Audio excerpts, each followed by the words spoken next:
Good evening everyone, and welcome to Vlogmas Day 15. Apologies for missing yesterday's video, however, I feel like it's good exercise for me to wean you guys off daily videos. It will not be happening past Vlogmas, so I think it's good restraint for both of us to get used to me going back to 2 a week and that being enough.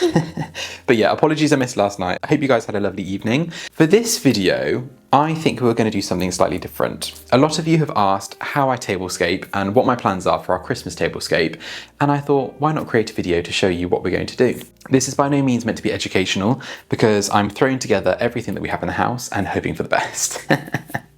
But yeah, the theme for this year is bits and bobs from around the house. We've got some red ribbon that was meant to go on the Christmas tree, but I never used it. We've then got some plates and placemats that you guys have seen before. The only thing I've gone out to buy that's new is some plants. I popped down to the garden centre earlier just to buy some plants, just to make it look a bit fresher. And yeah, that's really it. It's quite an easy thing to replicate if you want to and if you wish to do so. You might not like how this looks, but I think it looks quite sweet. So I'm going to break down how we did this step by step. If I can link anything below, I will do so. And yeah, without further ado, let's get started. Right, so the first thing we are going to do is use a linen tablecloth. This is from H&M Home, I believe. I think it was around £30. If I can find it, I'll link it below. But you can really use any tablecloth. In all honesty, I wish I would have been more prepared. And I would have ordered more of like a tartan tablecloth. I think that would have looked really cool. Like a really deep red and green, probably like Chad's McGregor tartan, probably. And I think that would look really nice on a table. So you can use any sort of tablecloth, but today, I don't know why I'm choosing a white one. I do have other colours, but I think white is quite Christmassy to me. So I'm going to start with this white tablecloth, and then we're going to add some moss. One thing I would say about linen tablecloths, steam them or iron them. I prefer not to iron them because I quite like a little bit of a crease in them, but you definitely don't want them looking like they've never been washed. So definitely steam them. Just get most of the hard creases out. God, look at me being a housewife. I will just mention as well, I don't know if this comes across on camera, but it's not a pure white. I'm not really the biggest fan of pure white. This is more of like a natural white. So in my opinion, if you're looking for a white, go for a more natural one and not a bleached white, just because I think it can look a bit too, it depends what you're going for actually. If you're in more of a formal dining, I'm just thinking, if you're in more of a formal dining situation and you want it to look very pristine, then by all means go for pure white, like crystal white, brilliant white. But I much prefer a relaxed natural white. I think it just looks more cozy. And also, I think it's more comforting for guests, because if I go to a house and I see someone's really nice linens, I don't want to use them. I don't want to spill any like red wine on them, don't want to get any food on it. So this I much prefer because I feel like it's more comfortable for guests. I might just have made that up, but I think that. Another point to mention about tablecloths is overhang them. This one actually isn't as long as I would want it to be, but I think tablecloths do look really lovely when they touch the floor. That might be quite a controversial opinion, but I think the longer the better. You're not seeing anything below, so it's not as though you're missing out on anything. And I just think it looks really cozy and more curated, I guess. But now that we have this tablecloth on, we're going to add some moss. I do have a mixture of dried and I guess you can call it live moss. I ordered this on Amazon, I'll link it below. I would love to say that I went out foraging for this, but in reality, we all know that I live in East London, so there's not much moss around. But you can probably forage for this as well if you really wanted to, but I much prefer good old Amazon next day delivery. So we're gonna pop this on the table. I don't really have that much moss, so we're gonna go sparingly and just see how much it covers. What I like to do is just create a sort of line down the middle, and then as we add bits, I'll chop and change and add to the moss, but I think it's just nice to have a base for what it looks like at the moment, and then once everything's in, we'll just make it a bit more fluid. So the moss is on. Next, we're going to add on the placemats. These I did show you guys a few weeks ago. They are from Ochre. Sorry, these aren't from Ochre. They're not from Ochre. Ochre sold out. They came really quickly. They're really good quality, and I don't think they're that expensive. I think they're around don't quote me, I'm not going to say anything. But I will leave them linked below. I can't remember how much they were, but they're really lovely. They're a dark rattan. placemat, and then we got matching coasters. They were from Ochre. Ochre used to sell these, but I don't think they do anymore. So I will link these below. Really lovely, really timeless, really classic, and also very multi-seasonal appropriate. They're appropriate for winter, spring, summer, so on and so forth. Autumn. I'll just show you as well, these are the coasters from Ochre, so I will leave these linked below if they are still in stock as well. These are quite expensive, I think. Ochre's quite an expensive shop to shop in. So now that we have our placemats down, I'm only going to lay the table for 4 because our table is quite small.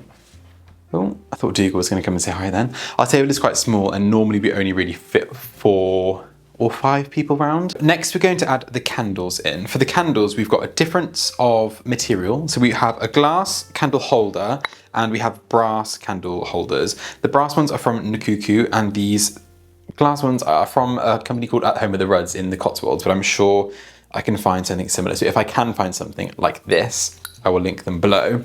They look like this, really pretty. They're the short ones, and then we're going to use the tall ones as well. I actually can't get the stickers off the bottom and I haven't bothered, so don't judge, but they're going to be hidden by the moss anyway. So these are the tall ones, again, really pretty. If I can find them, I will link them. But yeah, we're going to go for a difference of height. I think when you're doing candles on a table, it's really lovely to carry the eye over the table. And when they're all different heights and different shapes, to me, it just looks more pleasing to the eye. So that's the biggest tip from me. Also, if you're having a dinner party or you're hosting or you're doing anything like this, always light your candles. There is nothing more sterile, I guess, than having full candles that haven't burnt down. You can tell, it's just a subconscious thing. So always burn your candles after they've been in situ and they will look a lot nicer. So I'm just going to mess around with these, add them in, again, at different heights and create a sort of look that carries the eye across the table.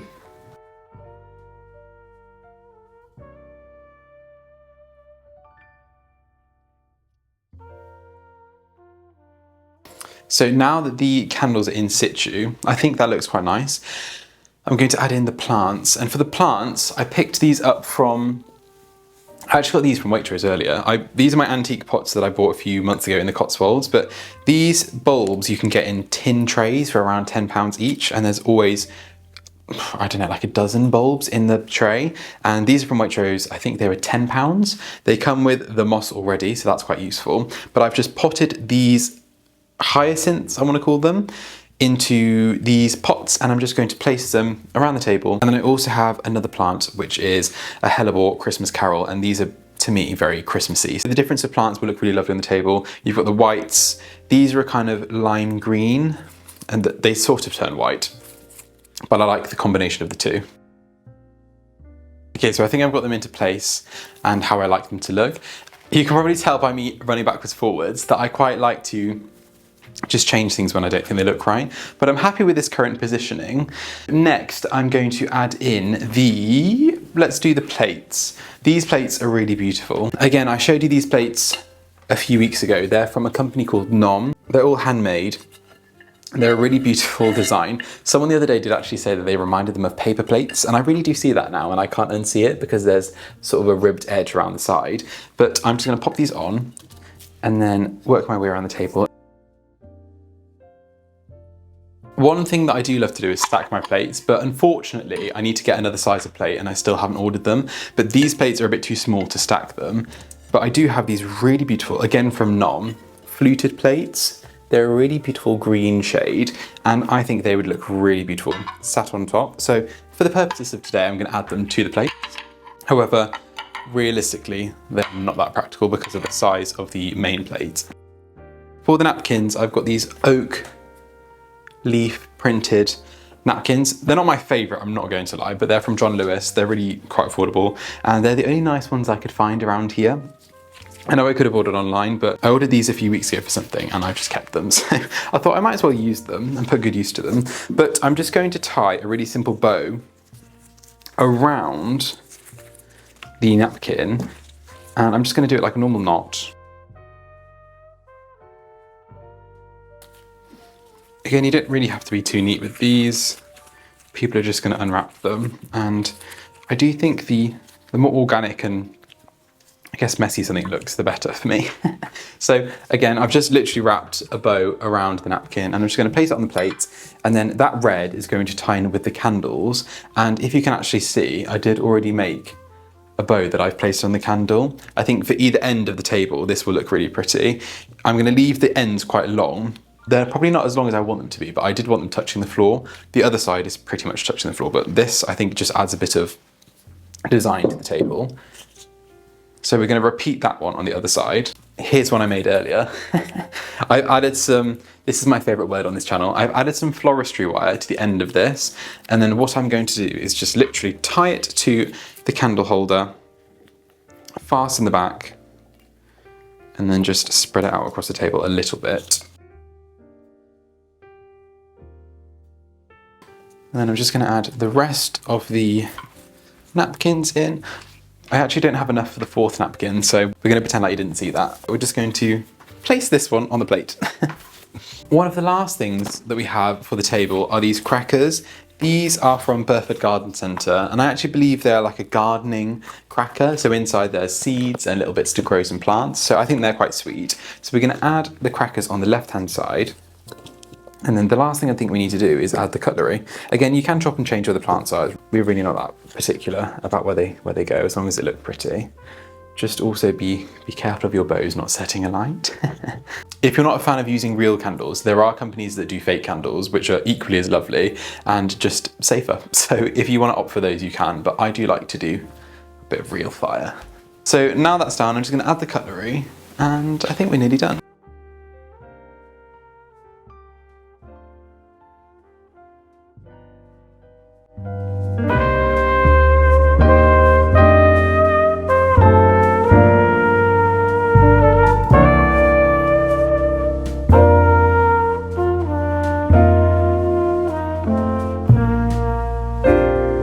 And there we have it. This is the finished tablescape. I hope you guys enjoyed that. This is my first time ever doing something like this, so hopefully you guys enjoyed it and you actually like the tablescape.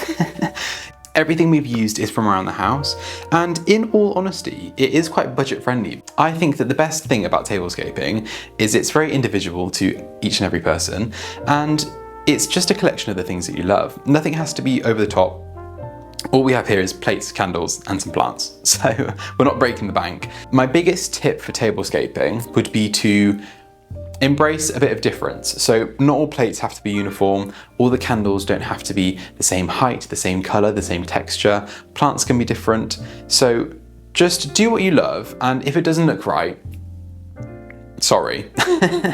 But my opinion is it always looks right if you like it. Definitely embrace different heights, different sizes, different shapes of everything. It will just look like it has a bit more of a soul, and instead of everything looking like it's from IKEA, it looks like it's collected and curated over a certain period of time. So that's how I prefer to tablescape. Let me know down in the comments below if you like this tablescape, if you don't, if you think I could have added something, or I'd love to know what you're planning to do for your table. I'm really interested to see what you guys have planned. So that's going to be it for today's video. I hope you enjoyed, and I shall see you again tomorrow for another day of Vlogmas.